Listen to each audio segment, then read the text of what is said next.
నమస్తే శ్రీ సత్య న్యూస్కు స్వాగతం. నేను మీ శరత్. వెలుగొండ ప్రాజెక్టును త్వరగా పూర్తి చేసేందుకు అవసరమైన అన్ని చర్యలు తీసుకుంటామని జిల్లా కలెక్టర్ తమీం అన్సారియా అన్నారు. ఈ ప్రాజెక్టుకు సంబంధించిన నిర్మాణ పనులను ముంపు గ్రామాలు వారికి కల్పిస్తున్న పునరావాస కాలనీలను కలెక్టర్ సందర్శించారు. వీటి స్థితిగతులకు సంబంధించిన వివరాలను అడిగి తెలుసుకున్నారు. ముంపు గ్రామమైన కలనూతల ప్రజలతో కలెక్టర్ మాట్లాడారు. స్థానికంగా వారికి అందుతున్న ప్రభుత్వ సేవలు, గ్రామంలో తాగునీటి సరఫరా, మౌలిక వసతులపై వారితో చర్చించారు.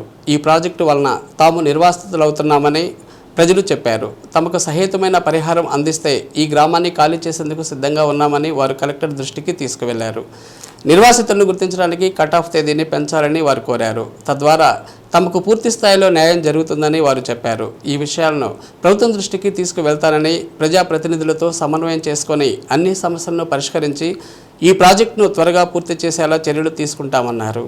అప్పటి వరకు ఇక్కడ ఉంటున్న ప్రజలకు ప్రభుత్వ పరంగా అవసరమైన సేవలు అందేలా చూస్తామని తెలిపారు. నిర్వాసితులకు వేములకోటలో కేటాయించిన పునర్నిర్మాణ కాలనీని కలెక్టర్ సందర్శించారు. ఈ కాలనీలో మౌలిక సదుపాయాలు కల్పించేందుకు ఇప్పటివరకు చేపట్టిన ఏర్పాట్లను పరిశీలించారు. ఈ ప్రాజెక్టు నుంచి నీటిని పంపిణీ చేసేందుకు నిర్మిస్తున్న ఇంటేక్ వెల్ పనులను కూడా పరిశీలించారు. జిల్లాలోని 4 నియోజకవర్గాలకు నీటిని పంపిణీ చేసేలా ఇక్కడ జరుగుతున్న పనులను అధికారులు వివరించారు.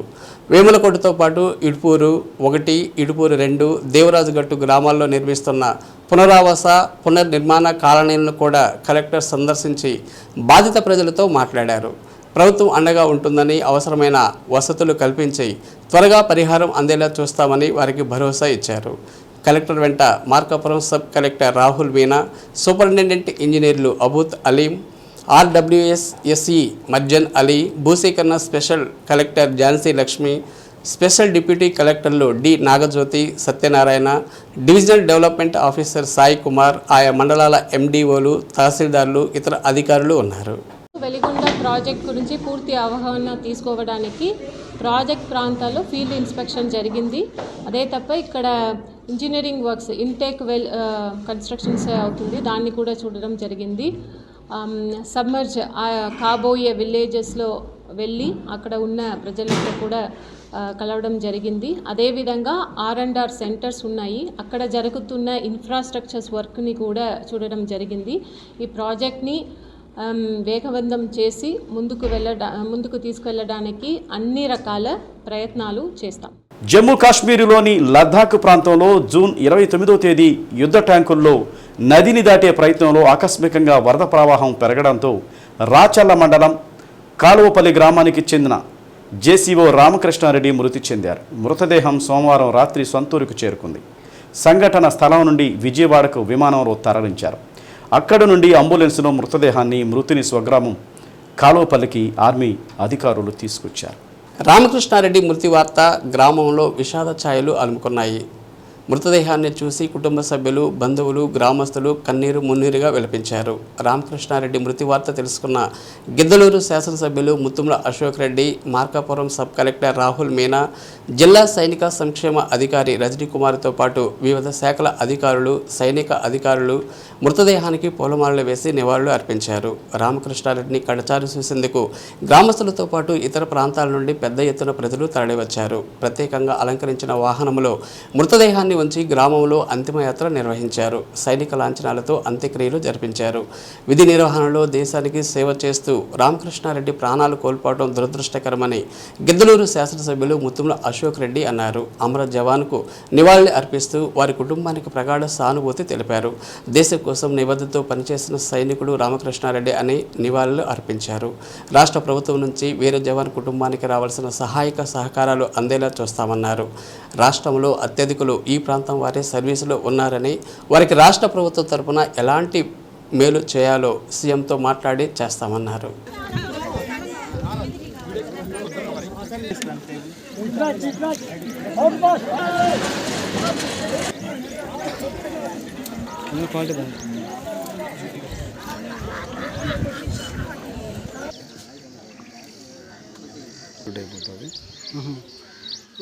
రబ్బర్ బుల్లెట్ नहीं होता वो విధి నిర్వహణలో దేశానికి సేవ చేస్తూ అతని ప్రాణాలు కోల్పోవడం అనేటువంటిది అత్యంత దురదృష్టకరమైన విషయం. ఆ అమర జవానికి నేను అతనికి ఘనమైన నివాళులు అర్పిస్తూ వారి కుటుంబానికి నా యొక్క ప్రగాఢమైనటువంటి సానుభూతిని కూడా నేను తెలియజేయడం జరుగుతూ ఉంది. ఈరోజు రామకృష్ణారెడ్డి గారు ఆయన దేశం పట్ల ఒక నిబద్ధతతో పనిచేసినటువంటి ఒక సైనికుడు. వారికి రాష్ట్ర ప్రభుత్వం తరపు నుంచి ఏదైతే వారికి రావాల్సినటువంటి బెనిఫిట్స్ ఉంటాయో వాటన్నిటినీ కూడా నేను డిస్ట్రిక్ట్ సైనిక్ వెల్ఫేర్ ఆఫీసర్స్తో మాట్లాడి గౌరవ ముఖ్యమంత్రి గారి దృష్టికి తీసుకుని పోయి వారి కుటుంబాలకి పూర్తి స్థాయిలో రాష్ట్ర ప్రభుత్వం వైపు నుంచి అన్ని విధాలుగా సహాయ సహకారాలు అందేటట్టు నేను చర్యలు తీసుకోవడం జరుగుతుంది తెలియజేస్తూ, ఈ ప్రాంతం నుంచి ఈ రాష్ట్రంలోనే అత్యధిక మంది ఈరోజు సర్వీస్లో ఉన్నటువంటి వాళ్ళు ఉన్నారు ఇక్కడ. అటువంటి ఈ ప్రాంతంలో వారికి సంబంధించి ఏ మేలులైతే చేస్తే ఇక్కడ బాగుంటుందో అది కూడా నేను గౌరవ ముఖ్యమంత్రి గారితో చర్చించి అవన్నీ సదుపాయాలు కూడా ఇక్కడ వచ్చేలాగా ఏర్పాటు చేస్తానని తెలియజేస్తూ, మరి ఒకసారి వారి కుటుంబ సభ్యులకు నా యొక్క ప్రగాఢమైన సానుభూతిని నేను తెలియజేస్తాను. మెకానికుల సమస్యలు పరిష్కరించడంలో తన వంతు సహకారం అందిస్తానని ఒంగోలు శాసనసభ్యులు దామచర్ల జనార్దన్ రావు అన్నారు. మెకానిక్ అసోసియేషన్ ఆధ్వర్యంలో మెకానిక్ డే కార్యక్రమం సందర్భంగా పాత జడ్పీ కార్యాలయం వద్ద కేక్ కట్ చేసి వారికి శుభాకాంక్షలు తెలిపారు. సైనికుడు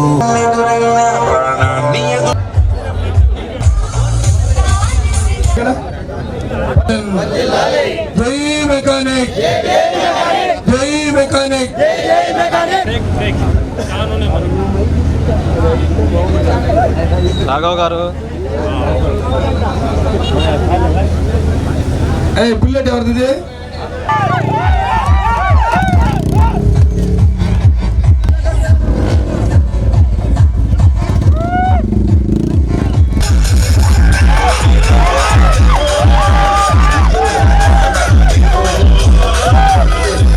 కార్యక్రమానికి ముఖ్య అతిథిగా హాజరై దామచర్ల మాట్లాడుతూ, మెకానిక్గా చిన్నప్పటి నుండి పనిచేస్తూ అంచెలంచెలుగా దాయనేని ధర్మ ఎదిగారని, ఆయన్ను ఆదర్శంగా తీసుకుని మెకానికులు ఉన్నత స్థానాలు అధిరోహించాలని అన్నారు.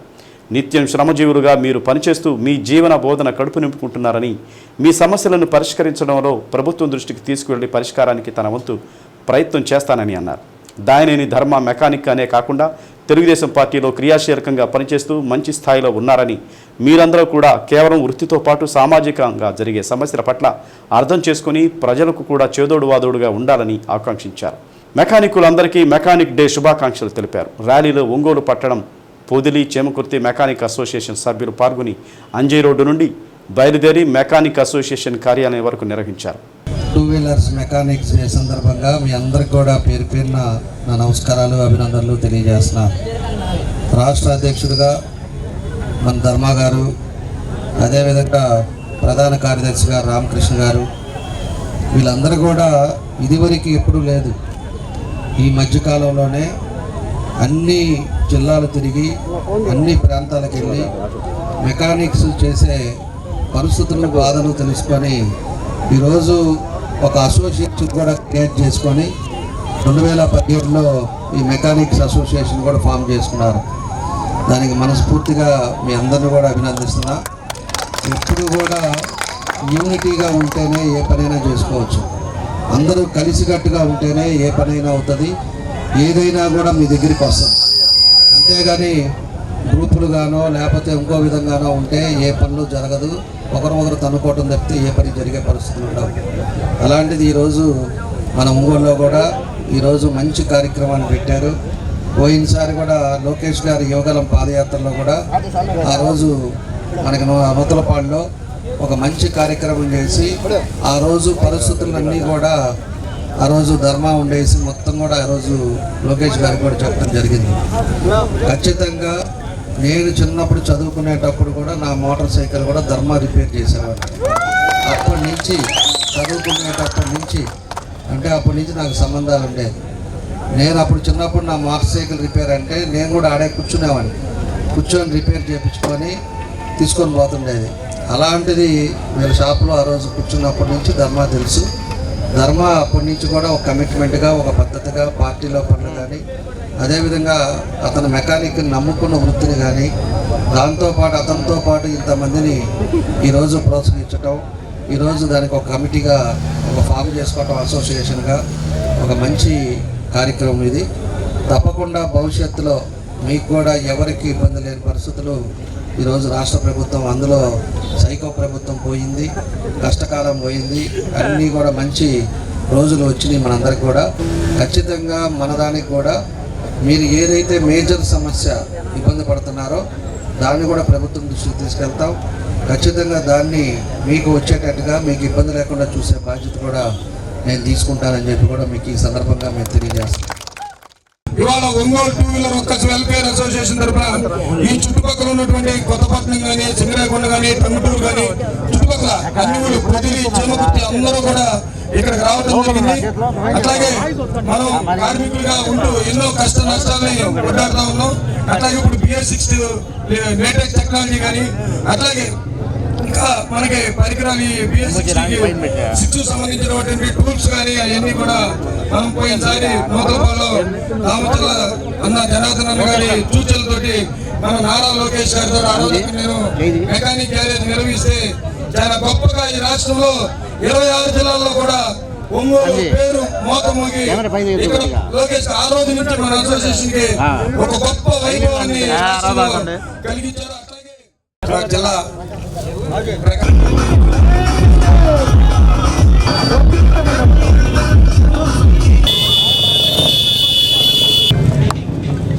ఓకే ఓకే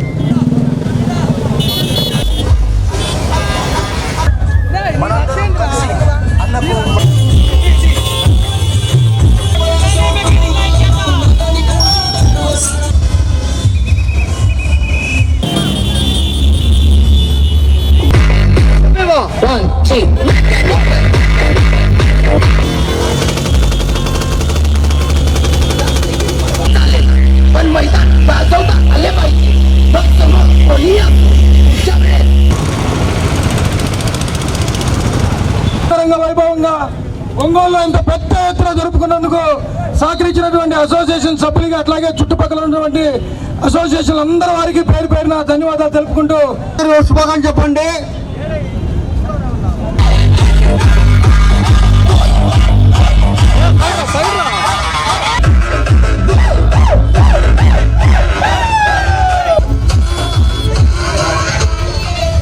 ఒంగోలు మండలంలో 30 మందికి మినహా మిగిలిన వారందరికీ వృద్ధాప్య, వితంతు, వికలాంగుల పెన్షన్లు ఒక్కరోజులోనే అందించడం జరిగిందని ఒంగోలు ఎంపీడీఓ బండి శ్రీనివాసరావు తెలిపారు.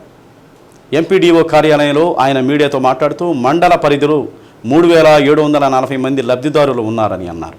12 సచివాలయ సిబ్బంది 81 మందితో 1వ తేదీ ఉదయం 6 గంటల నుండి పెన్షన్ల పంపిణీ ప్రారంభించి సాయంత్రానికి పూర్తి చేయడం జరిగిందని తెలిపారు. దూర ప్రాంతాల్లో ఉన్నవారితో పాటుగా కొంతమంది మరణించిన వారికి తప్ప మిగిలిన అందరికీ పెన్షన్లు పూర్తి స్థాయిలో సిబ్బంది ద్వారా అందించడంతో చాలా ఆనందంగా ఉన్నారని అన్నారు. గతంలో వాలంటీర్ ఇచ్చిన దానికంటే ప్రస్తుత పంపిణీ వ్యవస్థలో సచివాలయ ఉద్యోగులు పాల్గొని ఇవ్వడంతో పాటుగా ముందు నుంచే ఒక ప్రణాళికను రూపొందించుకొని ఉండటం వల్ల లబ్ధిదారులకు ముందుగానే సమాచారం అందించడంతో వారు కూడా సిద్ధంగా ఉండటంతో పంపిణీ కార్యక్రమం దిగ్విజయంగా 90% పైగా పూర్తి చేయడం జరిగిందన్నారు. ప్రభుత్వం ఇచ్చిన సూచనలను పాటిస్తూ ఇవ్వడంతో ఇది విజయవంతంగా ముగిసిందని ఎంపీడీఓ తెలిపారు. మన ఒంగోలు మండల పరిషత్ పరిధిలో మనకి 12 సచివాలయాల ద్వారా మనం 33,740 మంది పెన్షన్స్కి మనం పెన్షన్ డిస్ట్రిబ్యూట్ చేశాము. ఈ పెన్షన్ డిస్ట్రిబ్యూషన్ కోసం మనకి 133 క్లస్టర్స్ ఉన్నాయి. ఈ 133 క్లస్టర్స్ని కూడా మొత్తం 89 మంది సిబ్బందిని ఆ క్లస్టర్స్కి మ్యాపింగ్ చేసుకొని ఒకే రోజు ఆల్మోస్ట్ నిన్న ఒకరోజు జూలై 1 ఉదయం 6 గంటల నుంచి సాయంత్రం 9 గంటల వరకు కూడా అందుబాటులో ఉన్న ప్రతి పెన్షన్కి పెన్షన్ డిస్ట్రిబ్యూట్ చేయడం జరిగింది. నిన్న మనము 99% పెన్షన్ పూర్తి చేసుకున్నాం. నిన్న ఒక్కరోజే మన విలేజ్ సెక్రటరియట్ ఎంప్లాయీస్ ద్వారా 98.85% పూర్తి చేసాము. నిన్న రిమైనింగ్ మనకు ఎవరైతే నిన్న మైగ్రేషన్లో ఉండి ఊర్లో అందుబాటులో లేకుండా ఉన్నటువంటి పెన్షనర్స్ కూడా ఈరోజు ఇవ్వడం జరిగింది. టోటల్గా ఇప్పటి వరకు మన మండలంలో 30 మంది మినహా అందరికి కూడా పెన్షన్ చెల్లించాం. ఈ 30 మందిలో కూడా డెత్ కేసులు కొంతమంది చనిపోయిన వారు ఉన్నారు. ఈ లాస్ట్ మంత్ నుంచి ఈ మంత్ ఉన్న పరిణామంలో కొంతమంది చనిపోయిన వ్యక్తులు ఉన్నారు. వారు కాకుండా కొంతమంది మైగ్రేషన్ ఇంకా విడిగా హైదరాబాద్లో ఉండి కానీ బెంగళూరు నుంచి కానీ ఉండి కానీ రాలేకపోయిన వ్యక్తులు కొంతమంది ఉన్నారు. ఏదైనప్పటికీ మనకున్నటువంటి టోటల్ పెన్షనర్స్ 3740 పెన్షనర్స్ గాను 30 మంది మినహా మనం అందరికి కూడా పెన్షన్ చెల్లించాం. సెక్రటరియట్ సిబ్బంది ద్వారానే మనం పెన్షన్ చెల్లింపు చేసుకోవడం జరిగింది. అందుకు గాను మనం 89 మంది సెక్రటరియట్ సిబ్బంది మనం వినియోగించుకున్నాం. వారి 89 మంది ఎంప్లాయీస్ సర్వీసెస్ తోటి మొత్తం ఒకే రోజున మనం టోటల్ పెన్షన్స్ డిస్ట్రిబ్యూట్ చేసుకోవడం జరిగింది. రిమైనింగ్ మిగిలిపోయిన పెన్షన్స్ అనేవి కూడా కొంతమంది చనిపోవటం వల్ల కానీ, కొంతమంది వేరే ప్రాంతాల్లో దూర ప్రాంతాల్లో నివసిస్తూ రాలేకపోయినటువంటి కొంతమంది, చాలా తక్కువ మంది, అది కూడా 10 మంది లోపు వారికి మాత్రమే మిగిలిపోయారు. రిమైనింగ్ అందరికీ మనం పెన్షన్స్ వాళ్ళ ఇంటి వద్దకు వెళ్ళి డిస్ట్రిబ్యూట్ చేయడం జరిగింది. పెన్షన్స్ డిస్ట్రిబ్యూషన్ అనేది చాలా సజావుగా, చాలా ప్రశాంతంగా మన మండలం జరిగింది. ప్రభుత్వం టెట్ నోటిఫికేషన్ ప్రకటించిన నేపథ్యంలో వాటికి సంబంధించిన పుస్తకాలకు మంచి గిరాకీ వస్తుంది. స్కూల్ అసిస్టెంట్, ఎస్జిటి పోస్టులకు సంబంధించిన సిలబస్ బుక్స్తో పాటు పాత టెట్కి సంబంధించిన ప్రశ్నపత్రాలు కూడా మార్కెట్లో అందుబాటులో ఉండడంతో ఎస్జిటి, స్కూల్ అసిస్టెంట్ ఉద్యోగాలకు పోటీపడే నిరుద్యోగులు వాటిని కొనేందుకు ఆసక్తి చూపిస్తున్నారు.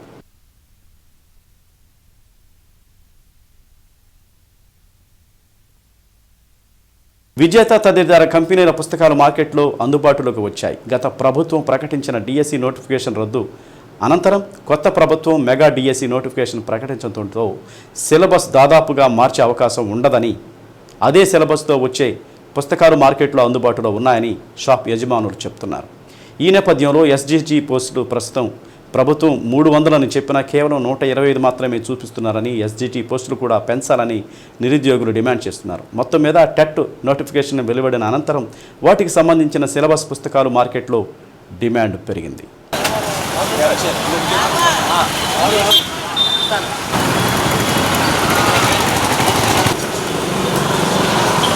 మన ప్రకాశం జిల్లాకి ఎస్జిటి పోస్టులు 422 ఉన్నాయని చెప్పారు, కానీ జగన్ గారు ఇచ్చిన ప్రభుత్వంలో 100 పోస్టులే ఉన్నాయి. ఇప్పుడు చంద్రబాబు నాయుడు గారి ప్రభుత్వంలో కూడా 122 మాత్రమే ఎస్జిటి పోస్టులు ఇవ్వటం జరిగింది. అంటే 6100 పోస్టులకు గాను జగన్ గారు ఇచ్చిన పోస్టులు 100 పోస్టులే ఎస్జిటిలో ఉన్నాయి. ఇప్పుడు ప్రభుత్వంలో ఏం పెంచారో తెలియదు, కానీ ఒక 25 పోస్టులు మాత్రమే పెంచడం జరిగింది. మరి ఇటీవల లోకేష్ గారి దృష్టికి మేము తీసుకొని వెళ్ళినప్పుడు మరి ఉన్న 300 పోస్టులు పెంచుతామని చెప్పారు. అవి పెంచితే ఏమన్నా మాకేమన్నా ఉపయోగపడుతుందేమో, కానీ ఇప్పుడు ఇచ్చిన నోటిఫికేషన్కి మాత్రం మాకేం ఉపయోగపడేటట్టు కనిపించడం లేదు. ఎందుకంటే 6100 ఉన్నప్పుడు 100 పోస్టులే, 16378 పోస్టులు ఇచ్చినప్పుడు కూడా ఒక 25 పోస్టులు మాత్రమే ప్రకాశం జిల్లాకి అన్యాయం జరుగుతుందని మేము భావిస్తున్నాము. మరి నారా లోకేష్ గారు, ఎడ్యుకేషన్ మినిస్టర్ గారు ఆలోచించి మరొకసారి మరలా మన జిల్లాకి ఏమన్నా పోస్టులు పెంచితే మాకు ఉపయోగకరంగా ఉంటుందని మేము భావిస్తున్నాము. మేము నిరుద్యోగులుగా ఉండి ఏదో ఒక స్కూల్లో పనిచేస్తూ మానేసి మరలా కోచింగ్కి వచ్చినప్పుడు అవి తీసుకోవటం కూడా మాకు చాలా బర్డన్గా ఉంది. కానీ మార్కెట్లో మా యొక్క స్తోమతకు మించి వ్యయం ఖర్చు చేయాల్సి వస్తుంది. కాబట్టి గౌరవ మంత్రివర్యులు దీని గురించి పునరాలోచించాలని మేము భావిస్తున్నాం. పోస్టులు ఇంకా కొంచెం పెంచితే మంచిదని చెప్పి అనుకుంటున్నామండి. పోస్టులు చాలా తక్కువ అని చెప్పి జిల్లాకు అనుకుంటున్నాం. అంటే నాది ఇప్పుడు స్కూల్ అసిస్టెంట్ ఇంగ్లీషు, కాబట్టి కొంచెం పోస్టులు పెంచితే మంచిది అనుకుంటున్నాం. డిఎస్సి ప్రస్తుతానికి వచ్చేసి మార్కెట్లో ఈ డిఎస్సికి అయితే మాత్రం ప్రస్తుతానికి బుక్స్ అయితే పూర్తిగా సముచితంగా ఏం రాలేదు. ప్రస్తుతం మొన్న జరిగిన డిఎస్సికి సంబంధించిన బుక్సే 2023లో జగన్మోహన్ రెడ్డి ఇచ్చినటువంటి నోటిఫికేషన్ సంబంధించిన బుక్సే ప్రస్తుతం మార్కెట్లో అదే సిలబస్ మీద ఉన్నాయి. కాబట్టి సిలబస్ ఏం మార్చలేదు, కాబట్టి ఆ బుక్స్ మేము ప్రస్తుతానికి అమ్ముతున్నాము. సిలబస్ అయితే మాత్రం ఆల్రెడీ గవర్నమెంట్ నెట్లో పెట్టింది, కాబట్టి సిలబస్ అయితే మార్చే అవకాశాలు అయితే మాత్రం లేదు. పాత సిలబస్ ప్రకారం డిఎస్సి జరుగుతుంది, కాబట్టి ఆ బుక్స్ మార్కెట్లో మన దగ్గర ప్రస్తుతం అయితే ఉన్నాయి. దీంట్లో కూడా మెయిన్ కంపెనీ అయినటువంటి S&S కానీ అను పబ్లికేషన్ బుక్స్ ఇంకా మార్కెట్లోకి వదలలేదు. విజేత కంపెనీ మాత్రం బుక్స్ మార్కెట్లో దొరుకుతున్నాయి ఇప్పుడు. అందులోనూ కొన్ని రకాల బుక్స్ ఇంకా రావాల్సినవి ఉన్నాయి. హిందీ ఒకటి, స్కూల్ అసిస్టెంట్ హిందీ ఒకటి, అదేవిధంగా ఇంగ్లీష్ ఒకటి, తెలుగు ఒకటి ఇంకా రావాల్సినవి ఉన్నాయి. అదేవిధంగా బయాలజీలో కొన్ని కంపెనీల బుక్స్ రావాలి స్కూల్ అసిస్టెంట్ సంబంధించి. ఎస్జిటిలో కూడా కొన్ని రకాలు రావాల్సి ఉన్నాయి. ఇవన్నీ కూడా రావాలని ఇంకొక వారం గట్టిగా పట్టింది. ఈ వారంలో బుక్స్ వస్తే కానీ మార్కెట్లో పిల్లలకి పూర్తిగా దొరకవు. ఆల్రెడీ మార్కెట్లో ఒక వారం 10 రోజుల నుంచి స్కూల్ టెక్స్ట్ బుక్స్ కొంటున్నారు. కంటెంట్ కోసం అని అందరూ 3 నుంచి 10 దాకా school text books, intermediate books కొంటున్నారు ఆల్రెడీ డిఎస్సికి సంబంధించి. రేపు ఈ ప్రైవేట్ కంపెనీలటువంటి S&S కానీ విజేత కానీ అను కానీ వస్తే మార్కెట్లో ఫుల్ బేజ్గా బుక్స్ మొత్తం దొరుకుతాయి. ఆ బుక్స్ కనుక మార్కెట్లోకి వచ్చేస్తే పిల్లలకి అన్ని రకాలుగా ఉపయోగపడతాయి. యూనిఫామ్లో మద్యం తాగి ఏలవేస్తూ పాటలు పాడుతూ క్రమశిక్షణ రాహిత్యంగా వ్యవహరించిన ఏఎస్ఐ ఏ వెంకటేశ్వరరావుపై వేటు పడింది. ఆయన్ను సస్పెండ్ చేస్తున్నట్లు ఎస్పీ గరుడి సుమిత్ సునీల్ తెలిపారు. మొండమూరు మండలం శంకరాపురంలో 2 గ్రూపుల మధ్య గొడవల నేపథ్యంలో అక్కడ పోలీస్ పికెట్ ఏర్పాటు చేశారు. ఈ క్రమంలో గత నెల 26వ తేదీన డ్యూటీలో ఉన్న ఏఎస్ఐ వెంకటేశ్వరరావు సాయంత్రం 4 గంటలకు శంకరాపురం పొలంలోకి వెళ్లి యూనిఫామ్తోనే మద్యం సేవించారు. దీంతో గత నెల 29న వీఆర్కు పంపుతూ ఆదేశాలు జారీ చేశామని ఎస్పీ తెలిపారు. దర్శి డీఎస్పీతో విచారణ చేయించిన అనంతరం నివేదికను గుంటూరు రేంజ్ ఐజీ సర్వశ్రేష్ఠి త్రిపాఠికి అందజేశామన్నారు. ఈయన ఉత్తర్వుల మేరకు ఏఎస్ఐని సస్పెండ్ చేశారు.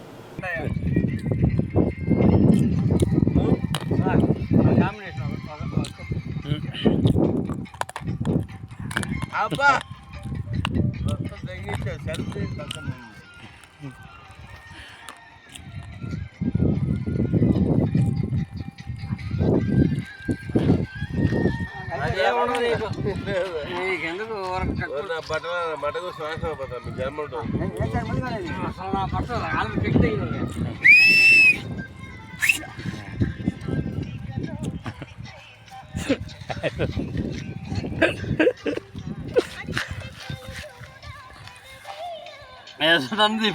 ఇటు తెస్తున్నా నేను అందుకే డాన్స్ చేస్తా నా డాన్స్ అంతే అబ్బా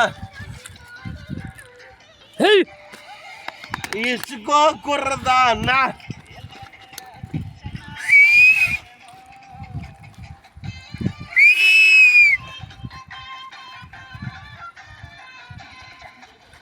చామంతి పువ్వా పువ్వా అబ్బా తీయలేదు చూపిమాట చూపి. నెల రోజుల్లోనే సామాజిక పింఛన్ల పంపిణీలో ఎంతో మార్పు చోటు చేసుకుంది. లబ్ధిదారులకు ఇస్తామన్న నగదును ఇంటి వద్దనే అందించి తెలుగుదేశం కూటమి ప్రభుత్వం మళ్లీ అధికారంలోకి వస్తే 3,000 చేస్తామని 2019 నాటి ఎన్నికల సభలో తెదేపా అధినేత చంద్రబాబు హామీ ఇచ్చారు. అదే మొత్తం తాము ఇస్తామంటూ వైకాపా ప్రకటించింది. తీరా అధికారంలోకి వచ్చిన తర్వాత అప్పటి వరకు అందిస్తున్న మొత్తానికి తోడు కేవలం 250 పెంచి ఇచ్చింది. ఏటా పెంచుతూ 5 ఏళ్లలో 3,000 రూపాయలు చేసింది. ఇటీవల ఎన్నికల సభల్లో పింఛన్ నగదు 4,000 ఇస్తామన్న ఎన్డీఏ కూటమి అధికారంలోకి వచ్చిన 18 రోజుల్లోనే చేసి చూపించింది. పెంపుతో పాటు మరో 3,000 అదనంగా అందించింది. ఈ మేరకు లబ్ధిదారులకు 87 కోట్ల మేర ఆర్థిక ప్రయోజనం చేకూర్చింది. పేదల మోముల్లో నవ్వులు విరబోసేలా చేసింది. జిల్లాలో 2,92,999 మంది లబ్ధిదారులకు 11 రకాల ఎన్టీఆర్ భరోసా పింఛన్లు పక్కా ప్రణాళికతో పంపిణీ చేశామని కలెక్టర్ తమీం అన్సారియా అన్నారు. ఉదయం 6 గంటలకే లబ్ధిదారులకు ఇళ్ల వద్దనే నగదు అందజేసేలా చేశామని తెలిపారు. ఎక్కడైనా సాంకేతిక కారణాలు తలెత్తితే వెంటనే పరిష్కరించేందుకు జిల్లా స్థాయిలో కంట్రోల్ రూమ్ను ఏర్పాటు చేసినట్లు చెప్పారు. ప్రభుత్వ నియమ నిబంధనలను అనుసరించి ప్రైవేటు పాఠశాలలు నడుచుకోవాలని, అలా నడుచుకోని పక్షంలో తీవ్ర చర్యలు ఉంటాయని జిల్లా విద్యాశాఖ అధికారి సుభద్ర హెచ్చరించారు. 2024-25 విద్యా సంవత్సరం ప్రారంభమైన సందర్భంగా ఆయా పాఠశాలల విద్యార్థుల నుండి అత్యధిక ఫీజులు వసూలు చేస్తున్నారన్న ఆరోపణలు వెల్లువెత్తిన తరుణంలో డీఏఓ ప్రైవేటు పాఠశాలలకు హెచ్చరికలు జారీ చేశారు. ప్రైవేటు పాఠశాలల్లో ఫీజుల నియంత్రణ చేపట్టాలని, లేని పక్షంలో కఠిన చర్యలు తప్పవని హెచ్చరించారు. వీటితో పాటు పాఠశాలల్లో పాఠ్యపుస్తకాలు వంటి వాటి పేరుతో తల్లిదండ్రుల నుంచి అధిక మొత్తంలో డబ్బులు వసూలు చేస్తున్నారన్న ఫిర్యాదులు తమ దృష్టికి వస్తున్నాయని, అటువంటి వారిపై కఠిన చర్యలు తీసుకుంటామన్నారు. పాఠశాలలో టెట్ అర్హత సాధించిన వారు మాత్రమే విద్యార్థులకు బోధన చేసేందుకు అనుమతి ఇవ్వాలని ఆయా పాఠశాలల కరెస్పాండెంట్లకు సూచించారు. అనుమతి లేని పాఠశాలలో తల్లిదండ్రులు విద్యార్థులను చేర్చవద్దని విజ్ఞప్తి చేశారు. అనుమతి లేని పాఠశాలలపై నిబంధనల ప్రకారం కఠిన చర్యలు తప్పవని ఈ సందర్భంగా డీఈఓ హెచ్చరించారు. పాఠశాలల్లో అధిక ఫీజులు వసూలు చేసినట్లయితే తల్లిదండ్రులు తమ దృష్టికి తీసుకువస్తే ఆయా పాఠశాలలపై శాఖాపరమైన చర్యలు తీసుకోవడంతో పాటు పాఠశాలల అనుమతిని రద్దు చేస్తామని డీఈఓ సుభద్ర మీడియాకు వెల్లడించారు. మన ప్రభుత్వ పాఠశాలలతో పాటు ప్రైవేట్ యాజమాన్యం వారి ఆధ్వర్యంలో నడుస్తున్నటువంటి స్కూల్స్ యాజమాన్యం వారు మన రాష్ట్ర ప్రభుత్వ నిబంధనలను అనుసరించి మాత్రమే మన స్కూల్స్ రన్నింగ్ చేసుకోవాల్సిన విషయంలో మీకు ఆల్రెడీ చాలాసార్లు ఆలయ యాజమాన్యానికి తెలియజేస్తూ ఆల్ ఎంఈఓస్ అండ్ డిఓఈఓస్కి కూడా మనం క్లియర్ ఇన్స్ట్రక్షన్స్ ఇవ్వడం జరిగింది. మన ప్రకాశం జిల్లాలో అధిక ఫీజులు, అధిక మరి అదర్ దాన్ మెటీరియల్ పర్పస్లో అన్నెసరీగా దానికి అవసరం లేకపోయినప్పటికీ కూడా మనం ఒక రకమైనటువంటి బిజినెస్ పరిస్థితిలోనే ఒక వ్యాపార దృష్టితో మాత్రమే నడుస్తున్నటువంటి యాజమాన్యాలపై మన జిల్లా విద్యాశాఖాధికారికి అనేక రకమైనటువంటి మన విద్యార్థులు, తల్లిదండ్రులు వారి ఆవేదన నా ముందుకి దృష్టికి తీసుకురావడం జరిగింది. మన ఈ వివరాల ప్రకారం చూసినట్టయితే మనకి మీరు మీ దగ్గర చేరిన స్టూడెంట్స్ ప్రతి ఒక్కరికి కూడా ఫీజు వివరాలని మీరు నిర్ణయించుకున్న వివరాలు ఏదైతే ఉన్నాయో last year fees class wise మీరు ఏ ఫీజు స్ట్రక్చర్ మెయింటైన్ చేశారు, మరి ఈ సంవత్సరం ఏ స్ట్రక్చర్ మెయింటైన్ చేస్తున్నారు. మీరు ఫీ స్ట్రక్చర్ నిర్ణయించుకోవడానికి సొంత నిర్ణయం అయితే కాదు. విద్యార్థుల తల్లిదండ్రులతోటి విద్యార్థుల వాళ్ళ ఆర్థిక స్థాయిని దృష్టిలో పెట్టుకుని మనకి క్లాస్ వైజ్ రోలు ఎన్హాన్స్ కావాలి, మన స్కూల్ రన్నింగ్ చేసుకోవాలనే యాజమాన్యం వారు ముందుగా తీసుకోవాల్సినటువంటి ప్రత్యేకమైనటువంటి దృష్టి పిల్లల విద్యార్థుల మీద మీరు చాలా సానుకూలత చూపించాల్సిన బాధ్యత ప్రతి ఒక్క యాజమాన్యానికి ఉందనే విషయం తెలియజేస్తూ, మీరు ఈ రికగ్నేషన్ పొందినప్పుడు నిబంధనలు ఏవైతే ఉన్నాయో ఆ నిబంధనలు డీవియేట్ అవ్వడానికి ఎటువంటి బస్సులోనూ అర్హత లేదు. విద్యార్థులు మాత్రం అధిక భారం అంటే బుక్స్ దగ్గర నుంచి, యూనిఫామ్ దగ్గర నుండి, నోట్బుక్స్ దగ్గర నుండి, స్కూల్ బ్యాగ్స్ దగ్గర నుండి, బస్సెస్ రాను పోను ఛార్జెస్ దగ్గర నుండి, లేదు ఒక మీకు స్కూల్ ప్లే గ్రౌండ్ ఉందా లేదా అనేది పక్కన పెట్టి ప్లే గ్రౌండ్ విషయాల్లో కూడా మీరు పిల్లలకి ఆటల పేరు చెప్పి అదనంగా ఫీజులు వసూలు చేయడంలో కానివ్వండి, ఏది ఏమైనా సరే ఒక ఫీ స్ట్రక్చర్ పక్కన పెట్టి అది కాకుండా అంతకు మించి ఫీజుతో సమానంగానే అదనంగా కూడా మీరు లక్షల రూపాయలు మీ నుండి వసూలు చేయబడుతున్న వాస్తవాలను అయితే మీ ముందుకి నేను రికార్డెడ్గా చూపించగలను. ఈ విషయం చాలా సీరియస్గా చెప్తున్నాను.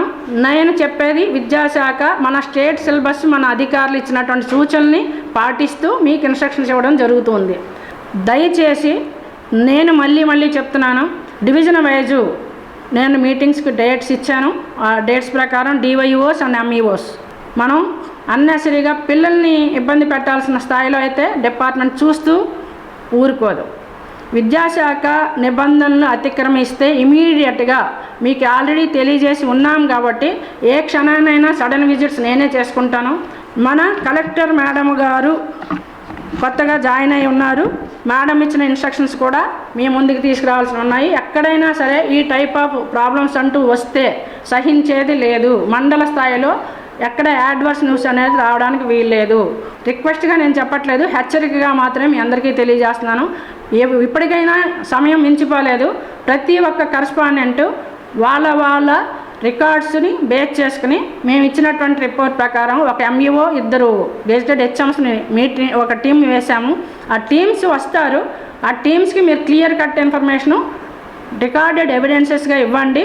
ఫీజులు అధికంగా మాత్రం చెల్లించాల్సిన అవసరం విద్యార్థులకు లేదు అనే విషయం. వర్షాకాలంలో వచ్చే సీజనల్ వ్యాధుల పట్ల ప్రజలు అప్రమత్తంగా ఉండాలని జిల్లా వైద్య ఆరోగ్య శాఖ అధికారి డాక్టర్ డి సురేష్ కుమార్ అన్నారు. డిఎంఎన్హెచ్ఓ కార్యాలయంలో మీడియా సమావేశం నిర్వహించారు. జిల్లాలో 0 నుండి 5 సంవత్సరాల లోపు పిల్లలు 156,000 మంది ఉన్నారని, వారికి డయేరియా సోకకుండా అన్ని జాగ్రత్తలు తీసుకుంటున్నట్లు తెలిపారు. జిల్లాలోని వైద్యశాఖ సిబ్బంది ప్రతి ఇంటికి వెళ్లి ఓఆర్ఎస్ ప్యాకెట్లు అందించి డయేరియా వస్తే తీసుకోవాల్సిన జాగ్రత్తలపై ప్రజలకు వివరించడం జరిగిందన్నారు. 2 నెలల పాటు డయేరియాపై ప్రత్యేక దృష్టి పెట్టడం జరిగిందని, అందులో భాగంగా జిల్లాలోని అన్ని పిహెచ్సి కేంద్రాల్లో ఓఆర్ఎస్ ప్యాకెట్లు అందుబాటులో ఉంచామని, ఇప్పటిదాకా ఎటువంటి కేసులు నమోదు కాలేదని తెలిపారు. అన్ని ప్రాంతాల్లో ప్రజలకు అందించే తాగునీటిని పరీక్షలు చేయడం జరుగుతుందని తెలిపారు. ప్రజలు కూడా కొన్ని జాగ్రత్తలు తీసుకోవాలని, ముఖ్యంగా సబ్బుతో చేతులు కడుక్కోవాలని, నిల్వ ఉన్న పదార్థాలు పిల్లలకు పెట్టకుండా ఇళ్ల చుట్టూ ఉన్న పరిసరాలు శుభ్రంగా ఉంచుకోవాలని కోరారు. మనకు ఎండాకాలం తగ్గిపోయి వర్షాకాలం మొదలు కాబోతుంది. కొన్ని చోట్ల వర్షాలు కూడా పడ్డాయి. సో ఈ వర్షాలు పడడం మొదలుపెట్టిన తర్వాత కొన్ని సీజనల్ డిసీజెస్ అనేటివి మొదలవుతాయి. వాటిల్లో ముఖ్యంగా డయేరియా అంటే విరోచనాలు అవ్వడము, తర్వాత జ్వరాలు, డెంగ్యూ జ్వరాలు కానీ, చికెన్ గున్యా జ్వరాలు కానీ, మలేరియా జ్వరాలు కానీ, ఫస్ట్ డయేరియా గురించి మనం ముఖ్యంగా చర్చించుకోవాల్సిన అవసరం ఇప్పుడు ఉంది. ఆంధ్రప్రదేశ్ రాష్ట్ర ప్రభుత్వము స్టాప్ డయేరియా క్యాంపెయిన్ అంటే విరోచనాల వ్యాధుల్ని ఆపండి అనే నినాదంతో ఈ నెల 1వ తారీఖు నుండి ఆగస్టు 31వ తారీఖు వరకు అంటే దాదాపు 2 నెలల పాటు ఈ స్టాప్ డయేరియా కార్యక్రమాన్ని మేము వైద్య ఆరోగ్య శాఖ మొదలుపెట్టింది. ఇందులో భాగంగా ఏం చేస్తామంటే జిల్లాలో ఉన్న 0 నుంచి 5 వరకు ఉన్న పిల్లలు అంటే 5 సంవత్సరాలు ఆ లోపల ఉన్న పిల్లలు దాదాపు 1,56,000 మంది ఉన్నారు. సో వీళ్ళందరికీ కూడా ఇంటికి బిడ్డకు 2 ORS ప్యాకెట్ల చొప్పున ఇవ్వడం జరుగుతుంది. ఇచ్చి ఆ ORS ప్యాకెట్లు విరోచనం అయినప్పుడు ఎలా వాడాలి అంటే కాచి చల్లార్చిన నీటిలో లీటర్ నీళ్ళలో కలిపి విరోచనాల తీవ్రతను బట్టి ఎంత తాపించాలనేది వాళ్ళకు తల్లులకు ట్రైనింగ్ ఇవ్వడం జరుగుతుంది. మందులన్నీ కూడా హెల్త్ అండ్ వెల్నెస్ క్లినిక్ నుంచి గవర్నమెంట్ జనరల్ హాస్పిటల్ వరకు అన్ని చోట్ల అన్ని రకాల మందులు అవసరమైన మందులు ఉంచడం అనేది జరిగింది. ఎటువంటి మందుల కొరత దీనికి లేదు. తర్వాత ఈ విరోచనాలు రావడానికి ముఖ్య కారణము కలుషితమైన నీరు, కలుషితమైన ఆహారం. అట్లాగే వాటి మీద మూతలు ఉండేటట్టు చూసుకోవాలి, ఈగలు వాలకుండా చూసుకోవాలి. నీరు కలుషితం వల్లనే most of the diarrhoea cases అనేటివి రావడం జరుగుతుంది. సో దీనికి మేము ఏం చర్యలు తీసుకుంటున్నాము అంటే మున్సిపాలిటీ డిపార్ట్మెంట్తోనూ అట్లాగే రూరల్ వాటర్ వర్క్స్ డిపార్ట్మెంట్తోనూ సంయమనం చేసుకొని వాటర్ని టెస్ట్ చేస్తున్నాం. తర్వాత అట్లాగే RWS డిపార్ట్మెంట్ వాళ్ళు కూడా మనకు అన్ని చోట్ల ట్యాంకుల్లోంచి నీళ్లు రావు. ప్రకాశం జిల్లాలో ముఖ్యంగా పశ్చిమ ప్రకాశంలో ట్యాంకుల ద్వారా తోలుతాం. సో ఆ ట్యాంకులు ఎక్కడి నుంచి నీళ్లు తెస్తున్నాయి అని ఆ వాటర్ సోర్స్ను కూడా మేము క్లోరినేషన్ లెవెల్స్ RWS డిపార్ట్మెంట్ వాళ్ళు టెస్ట్ చేసి ప్రజలందరికీ సురక్షితమైన మంచినీటిని అందిస్తే ఈ జబ్బులు రాకుండా ఉంటాయి. అట్లాగే సెల్ఫ్ హెల్ప్ గ్రూప్స్, డ్వాక్రా మహిళలు వాళ్ళతో కూడా మీటింగులు పెట్టి పెద్ద ఎత్తున ఈ చైతన్యవంతుల్ని చేసి ప్రజల్ని ఈ 2 నెలల్లో ఎవరికి డయేరియా రాకుండా చూడాలనేది ఒక ముఖ్య ఉద్దేశము. కేసులు రాకుండా ఏముండవు.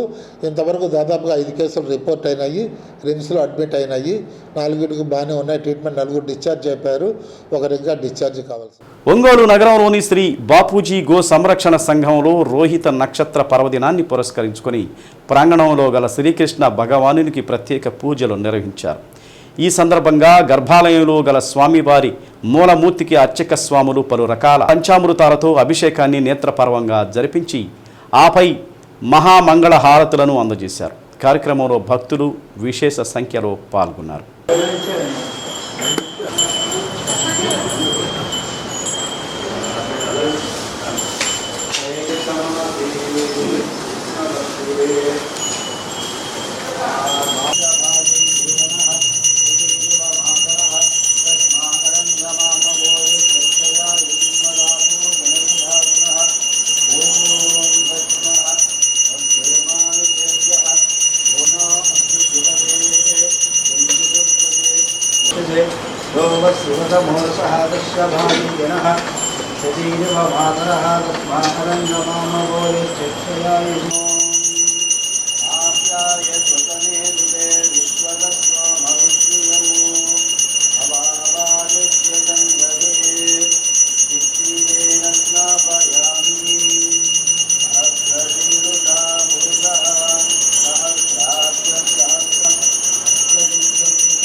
విష్ణు ప్రచోదయాత్.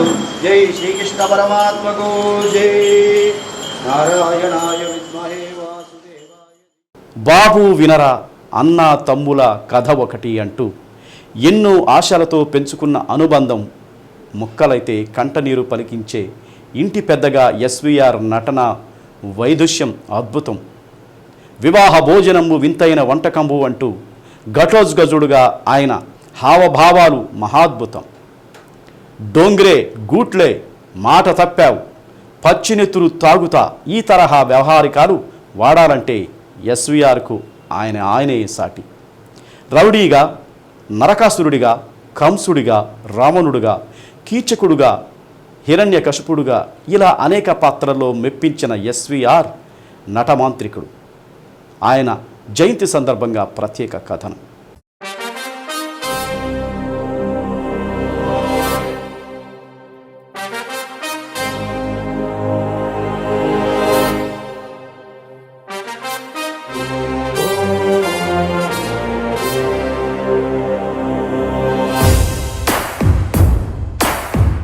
భయానకం, వీరం, రౌద్రం, కరుణం, శృంగారం, హాస్యం, శాంతం, బీభత్సం, అద్భుతం అనే నవరసాలన్నిటినీ తన పాత్రల స్వభావంతో సునాయాసంగా ఒలికించి అందరి మన్ననలను పొందిన మహానటుడు ఎస్వి రంగారావు.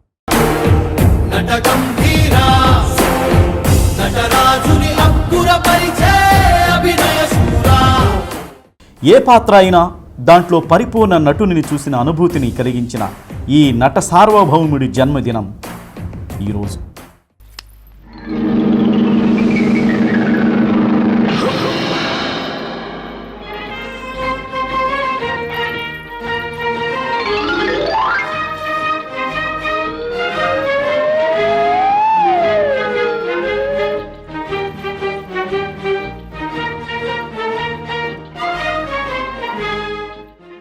ఆయనలోని గంభీర స్వరం, మాటలోని ఈజ్, మాట విరవడంలో, అభినయంలో ఆయనకు ఆయనే సాటి.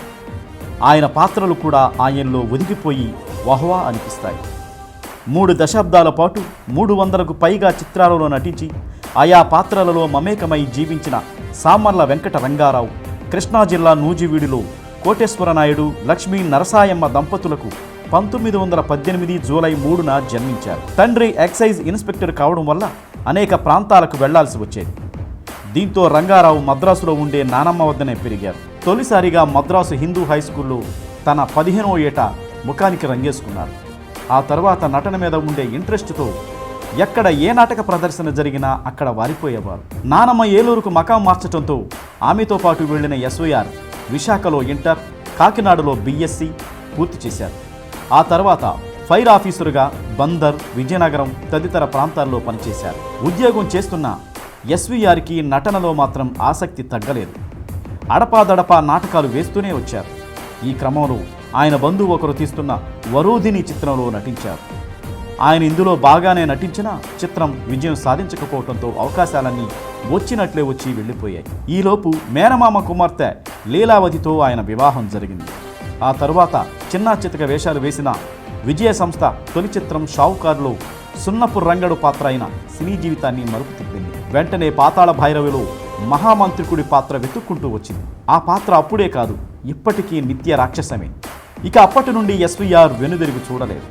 పాతాళ భైరవి, పెళ్లి చేసి చూడు, బంగారు పాప, బాలనాగమ్మ, గృహలక్ష్మి తన అద్భుత నటనా చాతుర్యంతో సినీ ప్రేక్షకుల మదిలో చెరగని ముద్ర వేశారు. చిరంజీవ సుఖీ భవ సుఖీ భవ, చిరంజీవ చిరంజీవ సుఖీ భవ సుఖీ భవ. నటసింహం, నట సార్వభౌమ, ప్రపంచంలోనే ఉత్తమ నటుడిగా ఇండోనేషియాలో జకార్తాలో అవార్డు పొందిన మన తెలుగు జాతి గర్వించదగిన మహోన్నత నటుడు ఎస్వి రంగారావు గారు జూలై 3, 1910వ సంవత్సరంలో కృష్ణా జిల్లా నూజివీడులో జన్మించారు. ఆయన తెలుగువాడిగా జన్మించటం మనందరి అదృష్టంగా భావిస్తున్నాను. మరి ఈ రోజున అటువంటి మహానటుడు, గొప్ప నటుడైన ఎస్వి రంగారావు యొక్క విగ్రహాన్ని ఒంగోలు నగరంలో ప్రతిష్ఠించేందుకు అన్ని కళా సంఘాలు, సాహిత్య సంఘాలు, సాంస్కృతిక సంఘాలు ప్రయత్నం చేయాలని. కనుబొమ్మలతో మనల్ని కదిలించే మహానటుడు ఎస్వీఆర్. అందుకే ఆయన నర్తనశాలలో నటించిన కీచక పాత్రకి జగార్తోలో జరిగిన ఫిల్మ్ ఫెస్టివల్లో ఉత్తమ నటుడిగా బహుమతిని అందుకున్నారు. అప్పట్లో అంతర్జాతీయ స్థాయిలో అవార్డును అందుకున్న తొలి నటుడు కూడా. ప్రాణాల కోసం ధర్మధ్వంసం చేస్తారా? పరాల కోసం కర్తవ్యం మర్చిపోతారా? ఈ సభాసారుల వీరము బాహుసారము చూసావుగా. ఈ భూనాథులే కాదు, నీ గంధర్వనాథులే కాదు, త్రిలోకనాథులే ఏకమే వచ్చినా సరే నిన్ను రక్షింప. సింహబలుడు అని పిలుచు, వైరవీరులకు సింహతత్వమును ప్రతీతి. సరస శృంగార కళా కోవిదుడవై జగదేక సుందరి ప్రేమ మందారుడు అయిన నీకు ఒక సామాన్య అంతఃపుర పరిచారిక ప్రేమ తిరస్కారమా? ఎంత అవమానము, ఎంత అవమానం.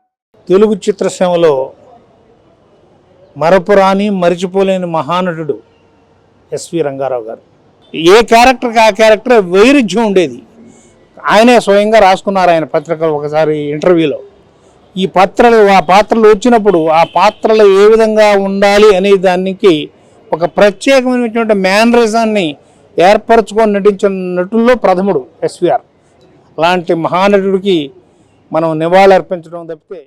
అభిమానులు ప్రేమతో విశ్వనట చక్రవర్తి, నట సార్వభౌమ, నటశేఖర, నటసింహ వంటి బిరుదులతో ఘనంగా సత్కరించారు. అనేక పర్యాయాలు ఉత్తమ నటుడు, ఉత్తమ సహాయ నటుడు అవార్డులు, రాష్ట్రపతి పతాకాలు పొందారు. అటువంటి మహానటునికి శ్రీ సత్య నివాళి అర్పిస్తుంది. నటరాజుని అక్కుర పరిచే అభినయ శూరా ననాకారా నిరహంకారా గగనాలే బిత్తరపోయే గణహంకారా రౌద్ర రసమార్తాండా భావహావ బ్రహ్మాండ సత్య హరిశ్చంద్ర సాటిలేరు నీకెవ్వరు ఔరౌర సింహకాయ సాటిలేరు నీకెవ్వరు ఔరౌర సింహకాయ సామల్ల వెంకటరంగారావు నామధేయా. Welcome back. లైసెన్సులు లేకుండా వాహనాలు నడిపితే కఠిన చర్యలు తీసుకుంటామని ఒంగోలు 2వ పట్టణ సబ్ ఇన్స్పెక్టర్ తిరుపతిరావు అన్నారు. కలెక్టరేట్ ప్రాంతంలో 2వ పట్టణ పోలీస్ స్టేషన్ సిబ్బంది వాహనాల తనిఖీ కార్యక్రమం నిర్వహించారు. వాహనదారులు తప్పనిసరిగా రాష్ట్ర ప్రభుత్వం ఇచ్చిన సూచనల మేరకు కొత్త నిబంధనలు వచ్చాయని, వాటికి అనుగుణంగా వాహనదారులు వాహనాలు నడపాలన్నారు. వాహనదారులు తమ వెంట license, C book, insurance, pollution certificate, helmet తప్పనిసరిగా ధరించాలని వాహనదారులకు సూచించారు.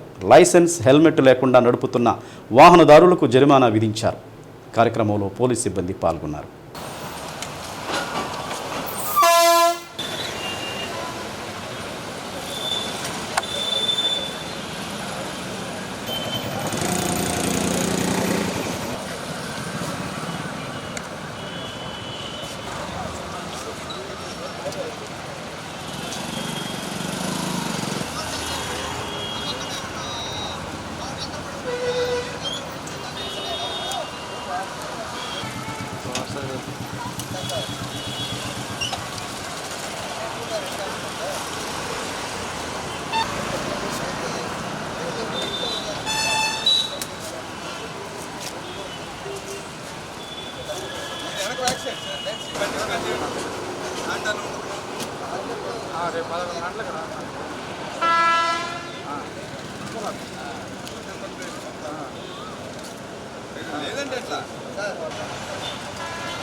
ఒంగోలు నగరంలోని దక్షిణ బజారులో గల శ్రీ వేణుగోపాల స్వామి వారి దేవస్థానంలో శ్రేష్ఠ మాసం సందర్భంగా నిర్వహించిన వార్షిక పుష్పయాగ మహోత్సవం నేత్రపర్వంగా సాగింది. కార్యక్రమంలో భాగంగా నిర్వాహకులు ముందుగా శ్రీ రుక్మిణి సత్యభామ సమేత వేణుగోపాల స్వామి వారి ఉత్సవ మూర్తులను ఏర్పాటు చేసిన పీఠంపై కొలువు తీర్చారు. అనంతరం గులాబీలు, చామంతి, లిల్లీ, మల్లె, విరజాజులు లాంటి పుష్పాలతో పాటు తులసి దళాలతో స్వామి అమ్మవార్లకు పుష్పయాగ మహోత్సవాన్ని ఘనంగా నిర్వహించారు. కార్యక్రమంలో దేవస్థానం నిర్వాహకులు, భక్తులు విశేష సంఖ్యలో పాల్గొన్నారు.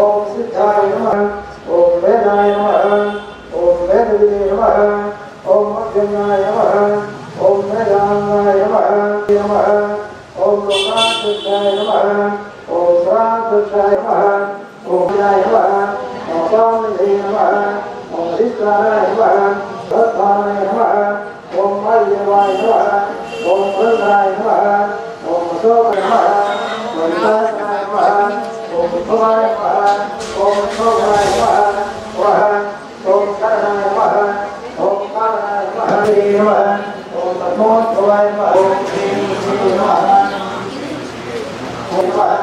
ఓం శ్రీం శ్రీ నమః ఓం శ్రీం భూమే నమః ఓం శ్రీం భూతస్య బలాని సాధయంతు మాయాంతరాయస్య భాగ్యలక్ష్మీ సువైతుమాం దేవత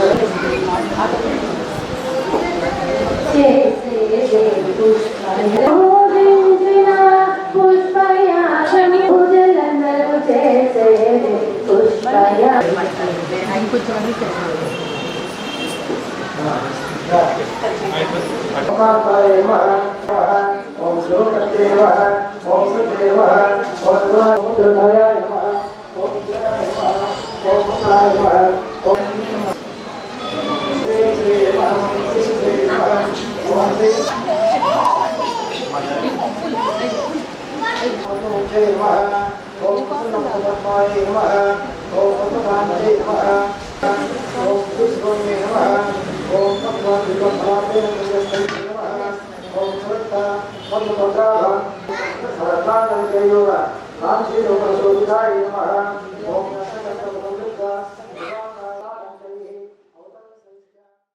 కొండపి వేలం కేంద్రంలో రైతులకు అనుమతించిన మేర పొగాకు అమ్మకాలు ముగియనున్నాయి. ఈ దశలో పొగాకు ధరలు ఆశాజనకంగా లభిస్తున్నాయి. మేలు రకం కిలో 360కు చేరుకుంది. వారం రోజులుగా లో గ్రేడ్ రకం పొగాకు ధరలు కూడా ఊపందుకున్నాయి. ప్రస్తుతం లో గ్రేడ్ రకం కిలో 340 పలుకుతుంది. బోగులు రకాన్ని వ్యాపారులు కిలోకు 230 నుండి 240 వరకు కొనుగోలు చేస్తున్నారు. దీంతో పొగాకు రైతులు వేలానికి ఈ రకం పొగాకును అధికంగా తెస్తున్నారు. వీటితో పాటు చేలల్లో చివరి పొగాకు ధర కూడా 215కు చేరింది. ఇప్పటికే వేలం కేంద్రం పరిధిలో అనుమతించిన మేర పొగాకు అమ్మకాలు పూర్తవుతుండగా అదనంగా పండించిన పంట కొనుగోళ్లు 2 రోజుల్లో ప్రారంభం కానున్నాయి. ఇప్పటి వరకు వేలం కేంద్రాల్లో దాదాపు 10 మిలియన్ కిలోలు విక్రయించగా రైతుల వద్ద దాదాపు మరో 8 మిలియన్ కిలోల వరకు నిల్వ ఉంటుందని వ్యాపారులు, బోర్డు అధికారులు అంచనా వేస్తున్నారు. అద్దంకి రోటరీ క్లబ్ నూతన కార్యవర్గ బాధ్యతలు చేపట్టింది.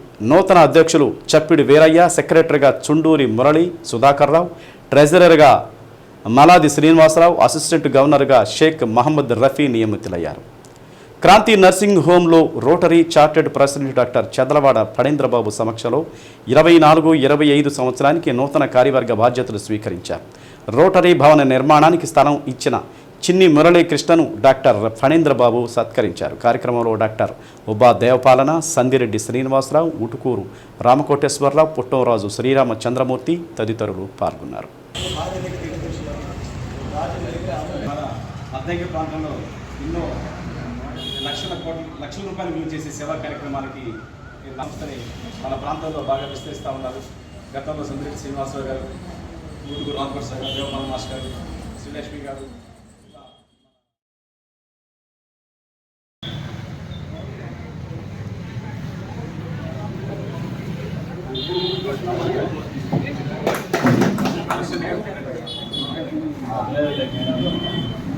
శ్రీ సత్య న్యూస్లో నేటి మాట. శక్తి సామర్థ్యాలు అందరిలోనూ ఉంటాయి. కనిపించే కండబలం కంటే కనిపించని గుండె ధైర్యం గొప్పది. శ్రీ సత్య న్యూస్ ఇంతటితో సమాప్తం. తిరిగి మరో బులెటిన్లో కలుసుకుందాం. అంతవరకు కీప్ వాచింగ్ శ్రీ సత్య న్యూస్.